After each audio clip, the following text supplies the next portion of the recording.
If you're arguing about the detail with a stakeholder, you're not negotiating, you're stuck. And the fix isn't about better arguments. It's a different level of conversation. And stay with me, because at the end, I will share the one distinction that most people miss. It's the same internally too, but not in the way that you think. Because when we argue about what to do, we're already too far down the conversation. I love this really simple model. It helps you understand what's going on in moments like this. At the bottom is what? Actions, steps, decisions. In the middle is how. Process, approach, methods. And at the top is why. Purpose, direction, what someone is actually trying to achieve.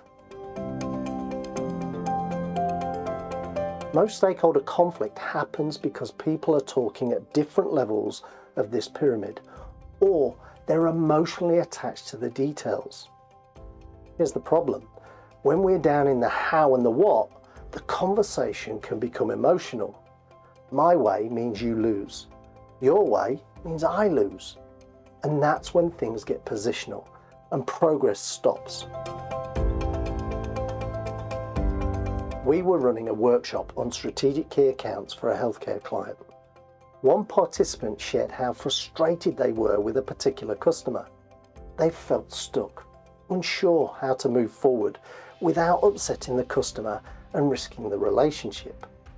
They felt caught in the middle between what was right for the business and what they felt the customer wanted. They'd reached an impasse.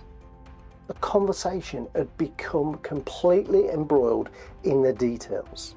Which products the customer wanted, what level of support they expected, and what the customer felt the right answer was.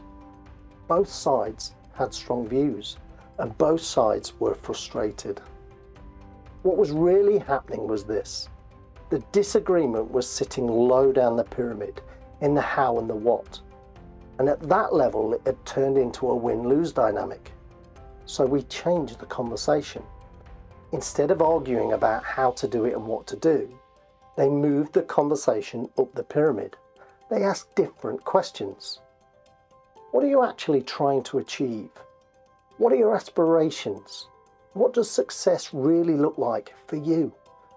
And what challenges are you trying to solve? And as soon as the conversation moved to the why, something interesting happened. The emotion dropped. Now it felt collaborative, not combative. To the customer, it felt like we were listening. We get you, we're on your side. Let's work this out together. And that's because why conversations aren't about winning, they're about understanding. Once there is alignment on the bigger picture, it became much easier to work back on the pyramid. They were able to define how to operationalize the vision and what they needed to happen to move things forward. Same people, same constraints, completely different outcome because the conversation changed. The customer felt listened to and the business was able to progress their strategy because it was easier to align on strategies. The participant left the program feeling confident, not because they had a better argument, they were able to have a different conversation. So if your conversation isn't getting you anywhere, ask yourself this. Are we talking at different levels? When you get to the why, the conversation says, we get you, we get it, and we're on the same page. And here's that distinction that I promised you at the start. It's the same internally too, but with a twist. Internally, alignment comes from your shared organizational why. Externally, especially with customers, it's not about your why. It's about how you align to their why. Get that right, and the how and the what stop being a fight and start becoming the solution. If you found this useful, drop us a like, subscribe, and share it with someone you think might value this content. Oh, and check out our video on buyer types. It'll give your conversation real context.